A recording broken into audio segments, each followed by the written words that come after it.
이슈토크입니다. 지난 24일 정부는 긴급 재난지원금을 5월에 지급할 준비를 하고 있다라고 밝혔는데요. 정치권 내부에서 이견이 뚜렷한 사안인 만큼 향후 어떤 방향으로 결론이 날지 관심이 집중되고 있습니다.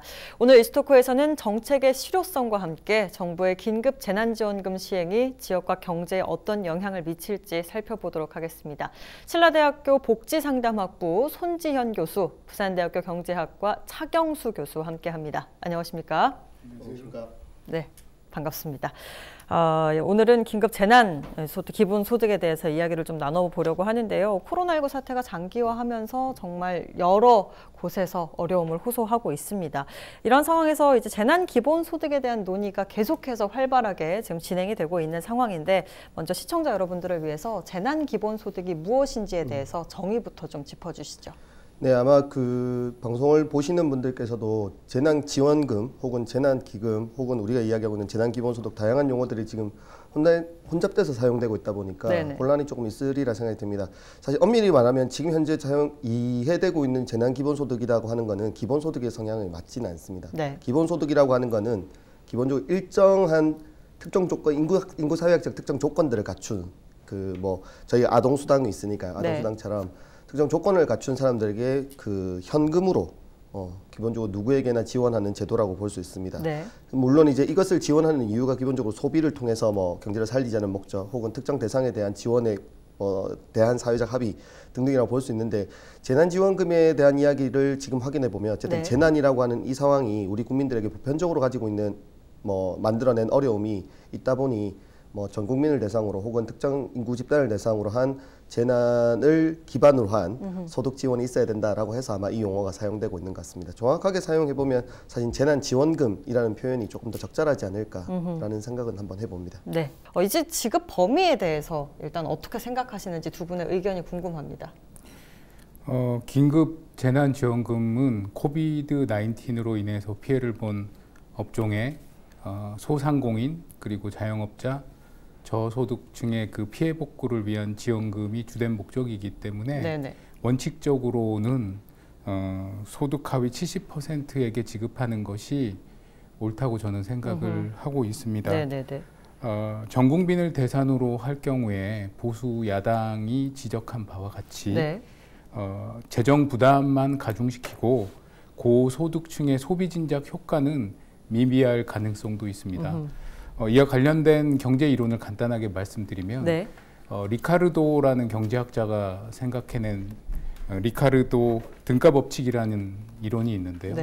쉽게 말씀드리면은 재정 적자를 수반한 조세 감면이나 재정 지출 증가를 할 경우에 국민들은 소득이 증가하는 일시적으로 소득이 증가하지만 미래에 적자 재정을 보충하기 위한 증세가 이루어질 거를 다 알고 있기 때문에 국민들이 소비를 하지 않고 그거를 다 저축을 하기 때문에 실제로 그 감세나 정부 지출, 물론 이제 지금까지 재정 적자가 동반이 됐을 때 그럴 때 이제 그 효과가 없다라는 이론이에요. 근데 이제 이 리카르도 등가 법칙이 전 국민에게 다 적용된다라고 말할 수는 없지만 그 고소득층에 있어서는 적어도 이 법칙이 성립할 수가 있는 거죠. 그러니까 전 국민을 대상으로 할 경우에는 고소득층에 대해서는 정부 여당이 희망하는 것처럼 경제적 파급 효과가 크게 발생하지 않을 가능성도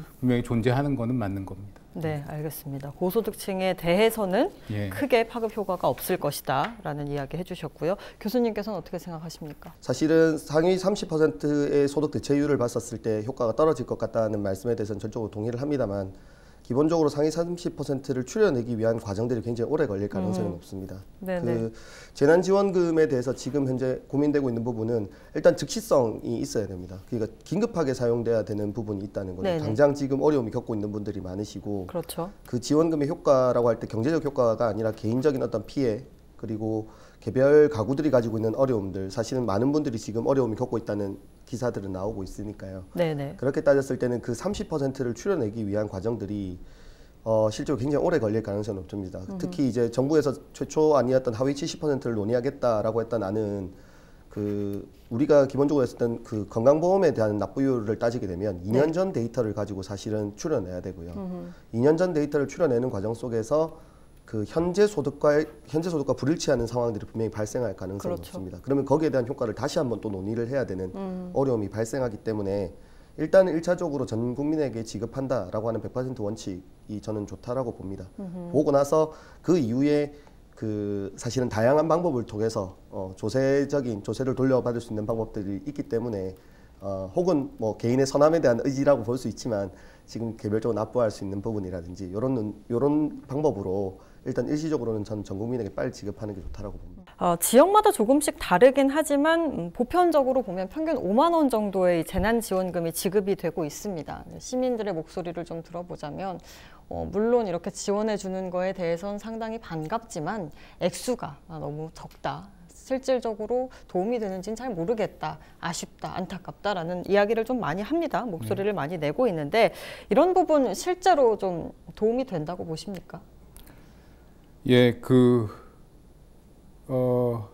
이게 지금 이제 지역마다 이제 5만 원인데 네. 우리가 이제 지금 재난지원금 정부에서 이제 계획하고 있는 전 국민을 대상으로 하는 이제 재난지원금이 지급이 될 경우에는 지금 얼마 전에 이제 국회 예산정책처에서 네. 경제 분석 결과가 나왔습니다. 그래서 소득하위 70%에게 설정된 정부 부담액 7조 6천억 원이 지급될 경우에는 경제 성장률이 올해 네. 0.097에서 0.114%포인트 상승되고 만약에 지금 전 국민 지급 아닌 14조 3천억 원이 적용이 되면은 네. 경제 성장률이 0.249%에서 0.283%포인트 상승된다. 이 얘기는 지금 IMF가 지금 올해 우리나라 경제 성장률을 마이너스 1.2%로 전망했는데 네. 지금과 같은 긴급 재원 지원금이 지급이 되면은 경제 성장률이 이제 마이너스 0.9%에서 마이너스 0.95% 수준으로 이제 조금 이제 증가한다는 네네. 얘기거든요. 그러니까 제가 드리고 싶은 말씀은 뭐냐면은 궁극적으로 개인적으로 봤을 때는 얼마 안 될 수는 있지만 이게 분명히 경제에 도움이 된다라는 거죠. 국가적으로 봤을 때는 분명히 도움이 되고 그거 자체가 이제 전 국민한테 조금씩 도움이 된다라는 거죠. 그 기본적인 원리는 이렇게 나라에서 이제 소득을 한번 증가를 시켜주면은 네네.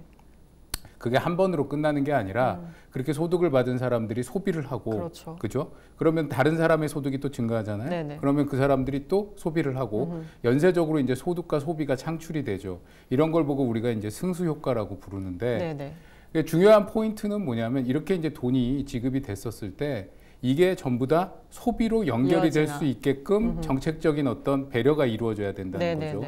그러기 위해서는 뭐 이거를 현금 지급보다는 지역 화폐 형태로 이제 일정 기간 동안에 사용을 하게 되고 지역 화폐를 특별하게 뭐 이번에는 뭐 모든 가게에서 전부 다 사용할 수 있도록 한다든지 뭐 네네. 이렇게 해가지고 정부에서 지출한 것이 전부 다 소비로 활용이 돼서 경제적 효과를 유발시키면은 분명히 이게 경제적으로 도움이 될 수 있다라고 말을 할 수 있는 거죠. 맞습니다. 네. 뭐 일각에서는 현금 지원을 바라기도 하겠지만 교수님 말씀하신 대로 지역 화폐 형태로 이게 발행이 되고 지급이 돼야 소비가 이루어지고 지역 경제가 또 연쇄적으로 돌아가지 않을까라는 생각이 듭니다. 교수님께서는 어떻게 생각하십니까? 개별 가구에 있어서는 5만 원이라는 금액, 뭐 기장에서 10만 원 정도 하고 있지만 개별 가구에서 5만 원이라는 금액은 그렇게 크게 느껴지지 않으실 겁니다. 네. 그리고 개별적으로 생각을 한번 해보시면 5만 원 정도 되는 돈이 들어왔다고 해서 내가 5만 원을 더 쓴다라고 생각하지는 아마 않으시는 분들이 꽤 계실 겁니다. 네네. 그런데 그 돈이 단순하게 봤었을 때 5만 원이 사용됐다라고 하지만 전체적으로 본다면 사실 거시경제 측면에서 본다면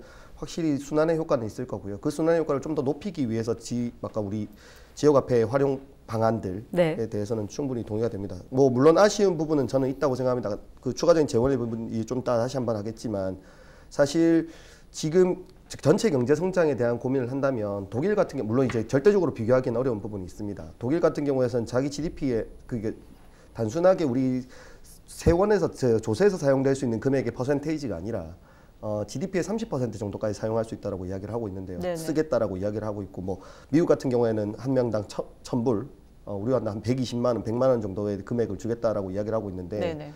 우리나라 같은 경우에서 GDP 작년으로 물론 우리 차가 좀 훨씬 더 아실 작년 기준으로 한 1,600조 정도 됩니다.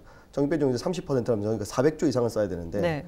사실은 7조에서 10조 정도 되지 않는 돈을 지금 이야기를 하면서 이 논의의 폭으로 경제 성장이나 혹은 가계 경제 안정을 논하는 것 자체가 사실은 불편한 부분들이 분명히 있습니다. 그래서 말씀하셨던 것처럼 그렇다고 손치더라도 무조건 줄 수는 없으니까 그렇죠. 정해진 이 방법 내에서 가장 효과를 높일 수 있는 우리 약간 지역화폐 활용이라든지 다양한 방법들을 고려하는 건 좋습니다. 저도 지역화폐 방식이 아니다 하면 쿠폰의 형태다 하더라도 기한을 설정하는 방법, 언제 짧은 기간 동안 정해진 기간대는 꼭 사용할 수 있도록 해야 된다라든지 뭐 이런 부분에 대한 이해는 충분히 있을 것 같긴 합니다. 네, 맞습니다. 기간은 좀 반드시 정해져야 지금 어려운 상황에 소비도 이루어지고 지출도 이루어지고라는 그런 생각이 듭니다. 사실 가장 걱정되는 부분은 예산이죠. 재원 조달 방법에 대해서 좀 걱정이 되는데 교수님 이 부분은 어떻게 생각하십니까? 예, 그 정부는 소득화의 70%일 경우에 중앙정부 부담액인 7조 6천억 원은 지출 구조 조정이나 기금 재원 활용을 통해서 재원 조달을 하겠다고 그랬고 네네. 지금 전 국민에게 추가로 지급되는 4조 6천억 원 중에서 1조 원도 역시 지출 구조 조정을 통해서 재원을 조달하게 됐다고 했습니다. 그럼 궁극적으로 이제 3조 6천억 원은 국채 발행을 통해서 재원을 조달할 수밖에 없는 거죠. 네. 그리고 이제 더 큰 문제는 지금 이거 플러스 그리고 이제 30조 원에 달하는 지금 3차 추경이 예고가 되고 있는데 네네. 이 중에서 이제 경기 침체로 세입이 감소하면서 발생하는 적자를 국채 발행으로 충당하는 세입 경정이라는 게 네. 그러니까 이게 궁극적으로 적자 재정이 발생하니까 이 세입 경정이라는 게 20조 원이 이제 달하는 거죠. 그래서 궁극적으로 이제 국가 채무가 계속해서 이제 증가할 수밖에 없는 거죠. 네네. 재정 건전성 악화에 대한 우려가 제기되고 있는 게 사실이죠. 네. 우리나라 2019년도 국가 채무가 731조 5천억 원, GDP 대비 38.2% 정도 차지하고 있습니다. 국가 채무가 즉 어느 정도를 유지해야 되느냐 적정선에 대해서는 뭐 정답은 없는 거죠. 네. 정답은 사실 없습니다, 경제학적으로. 근데 이제 흔히 뭐 40%를 얘기를 하는데 뭐 40%를 지키고 안 지키고가 중요하다라는 논리적 기준은 전혀 없고요. 네네. 제 생각으로는 지금 국가 채무가 분명히 증가하는 것이 바람직하지는 않지만 네. 현재와 같은 이런 비상 경제 시국에서는 경기 부양을 위한 적자 재정을 감수하는 적극적인 재정 정책이 필요한 거죠. 네. 그래서 국가 재정이라는 거는 향후 경기가 회복이 되면 세수가 확대되기 때문에 그렇죠. 다시 보충이 될 수도 있는 거고 그때 증세를 통해서 재정 건전성은 또 다시 확보를 해나갈 수 있기 때문에 지금 상황에서는 거의 지금 아주 어려움에 처한 실물 경제와 저소득층을 위한 적극적인 그 재정 정책 이게 오히려 더 바람직하지 않나 저는 그렇게 생각을 하고 있습니다. 네, 현재 정책이 뭐 국가 채무가 분명히 증가는 하겠지만 긴급한 상황이니만큼 현재 문제를 좀 해결을 하고 이후에 경기가 회복되면 그 부분을 좀 보충해 나가는 게 좋겠다라는 말씀을 해주셨습니다. 사실 이 전 국민에게 지원금을 주겠다라는 이야기가 나왔을 때 여러 곳에서 그럼 고소득층에게 기부를 좀 받는 방법이 좋지 않겠느냐라는 목소리도 많이 나왔습니다. 이 부분에 대해서는 어떻게 생각하십니까? 실효성이 좀 있다고 보시나요? 그 논의가 어쨌든 출발하게 됐던 거는 아까 전에 긴급하게 지원이 돼야 되고 네. 그 30%를 추려내는 작업들을 만들어지는 기간에 대한 그 문제점들 그렇죠. 이런 부분이 있다 보니까 전 국민 우선적으로 하고 선별적으로 이제 다시 돌려받는 방법을 하고 그것을 좀 개인의 자발성에 맡겨보면 어떨까라는 이야기였는데 네. 사실은 그 개인의 자발성에 대해서 기대하고 있는 건 사실은 정말 예측하기 어려운 부분들이 그렇죠. 있습니다. 불예측성이라서 사실은 어떻게 해야 되나라고 생각이 되는데 저희 쪽에서는 사실은 이렇게 얘기하면 경험적으로 이제 근거를 찾아봐야죠. 예. 그렇게 따져보면 저희가 97년 IMF가 터졌었을 때 사실 전 세계에서 아무도 예상하지 못했고 성공하지 못할 거라고 했던 금모으기 운동이라든지 그렇죠. 여러 가지 또 개인들 혹은 국민들이 가지고 있는 자발적인 어떤 그 노력들이 분명히 경험적으로 확인됐던 부분들이 있습니다. 네. 그래서 물론 이걸 단순하게 그 개인들이 순수하게 뭐 모든 것을 다 해야 된다 이렇게 말할 수는 없습니다. 거기에 대해서 조세 혜택이라든지 지금 현재 논의되고 있는 것처럼 어쨌든 일괄적으로 만약에 본인들이 그 받지 않거나 혹은 거기에 대해서 다시 돌려주는 방법이 있다면 조세적인 혜택을 준다라든지 이런 뭐 제도적인 조건도 분명히 그렇죠. 있어야 되고요. 또 하나는 사실 언론이나 기타 여러 가지 내용들에서 그 재난 극복을 이기는 방법 중에서 무조건 받으려고 하는 어떤 시혜적으로 받으려고 하는 어떤 국민의 감성이 되는 것보다는 우리 각자 해야 되는 여러 가지 노력들 중에서 하나가 이렇게 뭐 기부하는 자기가 냈던 거에서 충분하게 소득이 크게 효과가 없는 사람들이라면 대체하거나 이런 부분에 대한 국민적인 홍보도 좀 필요하다고 봅니다. 어쨌든 코로나19 사태가 전 세계적으로 문제가 되고 있는 상황에서 우리나라는 그래도 잘 대응하고 있다라는 여론들, 시각들이 많습니다. 착한 임대인 운동 같은 경우를 봐도 우리 국민이 그래도 한마음이 돼서 이 상황을 좀 이겨내려고 하는 그런 모습이 있으니까 이 제도가 물론 다른 뒷받침돼야 되는 여러 가지 부수적인 제도들도 필요하겠지만 그래도 너무 비관적으로 볼 필요는 없다라는 생각이 좀 듭니다. 이 긴급 재난지원금이 좀 일회성 지급이 어쨌든 결정이 나지 않았습니까? 정부가 이번 일회성이다, 한 번만이다라는 이야기를 했는데 이것만으로도 좀 효과를 볼 것인지, 물론 아까 연쇄적인 효과로 분명 효과는 있을 것이다라고 말씀은 해주셨지만 좀 단기적인 관점에서 봤을 때는 어떤지도 좀 설명 부탁드릴게요. 예, 앞으로 이제 지금 2020년 1사분기 얼마 전에 국내 총생산이 전분기 대비 1.4% 감소했고 민간 소비가 전분기 대비 6.4% 감소했죠. 1사분기는 반도체 수출이 호황이래 가지고 도움을 받았는데 2사분기부터는 이제 심각한 경제 침체가 올 것으로 지금 예상이 됩니다. 네네. 그래서 지금 이 상황에서는 이제 단순한 경기 부양 차원의 재정 정책보다 장기적으로 지금 이제 경기 침체가 장기화될 거기 때문에 타격을 받고 있는 산업들을 보호하기 위한 산업 정책도 이제 요구가 되고 있는 상황이죠. 네. 저소득층에 대한 지원 그리고 고용 창출을 위한 정책, 이 모두가 지금 다 필요로 되고 있는 상황이죠. 네네. 그래서 정부가 얼마 전에 발표한 기간 산업 안정기금 40조 원 조성이라든지 기존 100조 원에다가 35조 원 추가해가지고 유동성 공급해서 중소기업 그리고 중소상공인들한테 신용을 제공해 준다라든지 뭐 긴급 고용 안정대책 10조 원 투입 이런 다 지금 좋은 정책들이라고 저는 개인적으로 판단하고 있어요. 네네. 그래서 이제 제일 중요한 거는 이제 이렇게 정책들이 나왔고 그러면은 이제 현장에서 이게 집행이 되는데 막상 또 현장에 가면은 이거에 수혜를 받아야 되는 사람들은 이게 정책적으로 느껴지지 않는다는 얘기들을 많이 하거든요. 네네. 그러니까 정책을 집행하는 상황에서 계속 그 상황을 점검하고 문제점을 체크해 나가면서 이 정책 목표가 확실하게 실현이 될 수 있도록 현장 중심의 정책이 될 수 있게 노력을 해 나가면은 이런 노력들이 이제 계속해서 이루어지면은 충분히 현재 비상 경제 상황을 이겨낼 수 있을 거다 이렇게 생각하고 있습니다. 마지막 질문을 드려보도록 하겠습니다. 앞으로 또 경기 부양을 위해서 또 3, 4차 추가 경정 예산안 편성 가능성도 제기가 되고 있습니다. 뭐 재정 건전성 우려가 또 역시나 나오고 있는데 필요성에 대해서는 어떻게 생각을 하시나요? 지금 상황에서는 필요하죠. 필요하고 뭐 재정 건전성 얘기하지만 뭐 당장 살아야 되지 않겠습니까? 그렇죠. 예, 당장 살아야 되기 때문에 지금 같은 경제상 제가 여기 참고로 하나 말씀을 드리면은 네. 지금 얼마 전에 자료가 하나 나왔어요. 그래서 선진국들 같은 경우에는 지금 코비드-19에 대한 재정 정책으로 생계 지원, 고용 지원, 의료 지원 이런 것들을 포함한 네. 재정 지출을 하고 있는데 2019년도 GDP 대비로 봤을 때 지금 미국은 거기에 지금 투입되는 재정이 GDP 대비 10.4%, 중국 2.9%, 네. 일본 7.1%, 독일 1.8%, 프랑스 1.9%, 싱가포르 7.9%예요. 우리나라 같은 경우에 지금 제가 오전에 보니까 1차 추경 지금 반영된 거를 고려할 때 GDP 대비 한 40% 정도 부채 비중 증가한다고 그러는데 여전히 낮은 수준이라는 거죠. 이런 그렇죠. 선진국들에 비해서는.